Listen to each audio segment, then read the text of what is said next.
sobre as brasas do altar, onde o fogo terá que ser mantido aceso. O sacerdote vestirá suas roupas de linho e os calções de linho por baixo. Retirará as cinzas do holocausto que o fogo consumiu no altar e os colocará ao lado do altar. Depois, trocará de roupa e levará as cinzas para fora do acampamento a um lugar cerimonialmente puro. Verso 12 é o nosso texto. Mantenha-se aceso o fogo no altar. Não deve ser apagado. Toda manhã o sacerdote acrescentará lenha, arrumará o holocausto sobre o fogo e queimará sobre ele a gordura das ofertas da comunhão. E o mandamento é repetido no verso 13. Mantenha-se o fogo continuamente aceso no altar. Não deve ser apagado. Pode tomar o seu assento. Quando o povo de Israel saiu do Egito, Deus teve o trabalho de ensiná-los acerca de quem Ele era e como Ele queria se relacionar com seu povo. Esse povo, chamado o povo de Israel, eram os filhos de Jacó. Israel era um outro nome para Jacó. Jacó era filho de Isaac, que era filho de Abraão. A história começa em Gênesis capítulo 12, quando Deus chama Abraão para sair da sua terra e fazer dele um povo. E esse povo são os filhos de Israel, os filhos de Jacó. Você conhece a história, talvez alguns aqui não conheçam, mas esse povo, eles crescem num lugar chamado Egito. Quando Jacó ainda está vivo, ele entra no Egito com os seus 12 filhos e uma filha. Eles entram mais ou menos em 70 pessoas e durante 400 anos eles crescem ali no Egito. E o tempo de Israel no Egito foi um tempo muito importante, porque ali eles crescem, ali eles se tornam o povo de Deus. E depois Deus os tira do Egito através de milagres. Nós conhecemos a palavra através das pragas que Deus tira, são 10 pragas que Ele envia sobre o Egito. E finalmente, através de um braço estendido e de mão poderosa, Deus tira o povo de Israel do Egito. Embora o povo de Israel saia do Egito, o Egito não sai do coração do povo. Leva muito tempo para tudo que eles aprenderam no Egito, para as coisas que aconteceram no Egito, possam sair de dentro do povo de Israel. Então Deus precisa de ensiná-los a respeito desse relacionamento com Ele. E uma das formas, isso é importante a gente entender, que Deus usou foi usando figuras. Deus não poderia falar para eles tudo o que eles precisavam de saber, da mesma forma que a gente não pode pegar uma criança e ensinar para elas coisas que só um adulto pode entender. Então, quando a criança é pequena, a gente vai ensinando a elas por princípios.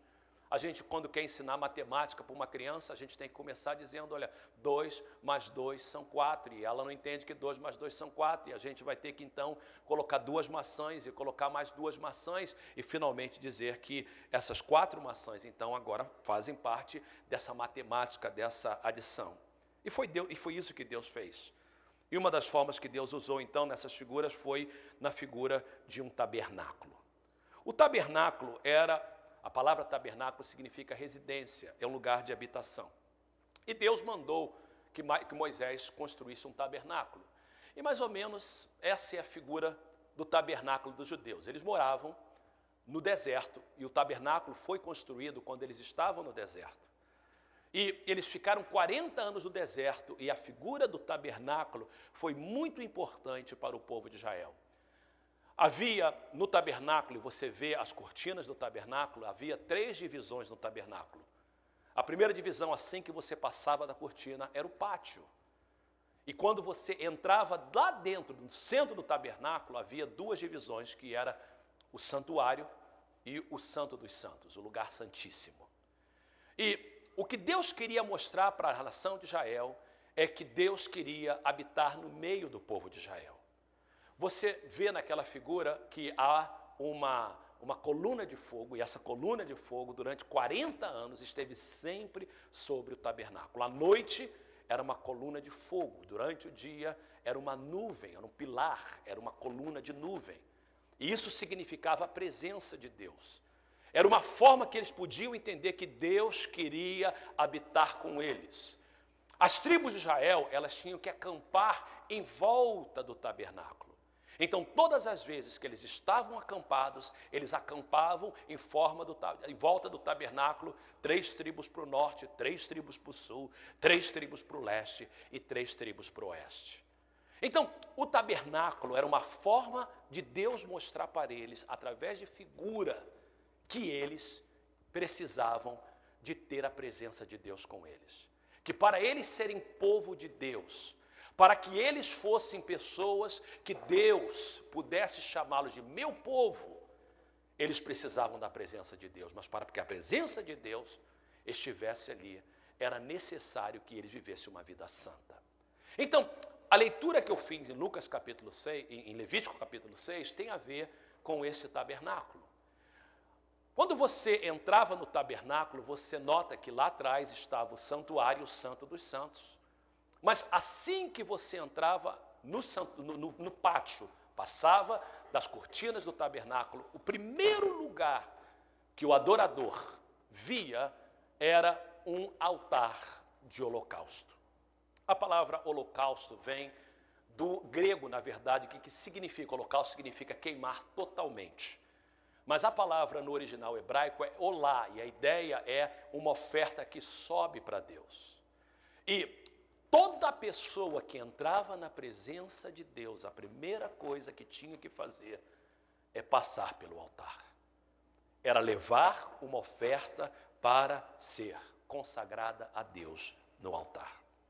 E a palavra de Deus diz que nesse altar, que quando você entra no santuário e você vê o altar, havia um mandamento de Deus muito específico que nós lemos no verso 12 do capítulo 6 de Levítico e repetido no verso 13. E no texto hebraico, toda vez que houver uma repetição, é para enfatizar, é por causa da importância daquilo que Deus queria falar.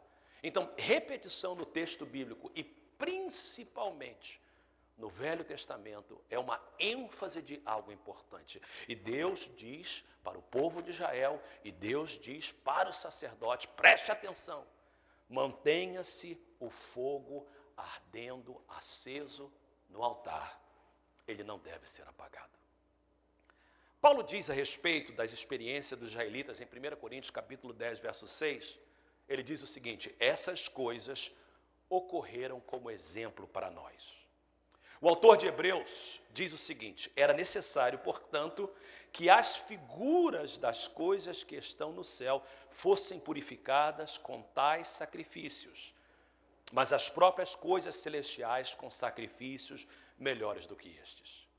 Tanto Paulo, em 1 Coríntios 10, como o escritor de Hebreus, está dizendo, em outras palavras, que o tabernáculo, o altar, o fogo são alegorias para entendermos as nossas vidas. O propósito ali não era que eles fizessem uma cabana, que eles fizessem um tabernáculo para estar no altar, porque isso tudo terminou quando eles entraram na terra.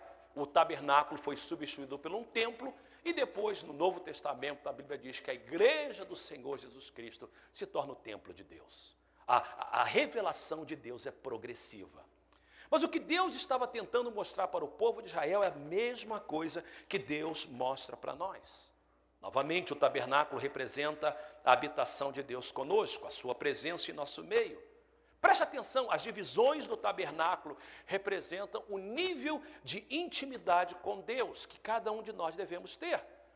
Muitas pessoas estão de fora do tabernáculo, e fora do tabernáculo você sabe que Deus está presente, você sabe que Deus existe, mas você não está dentro da sua presença.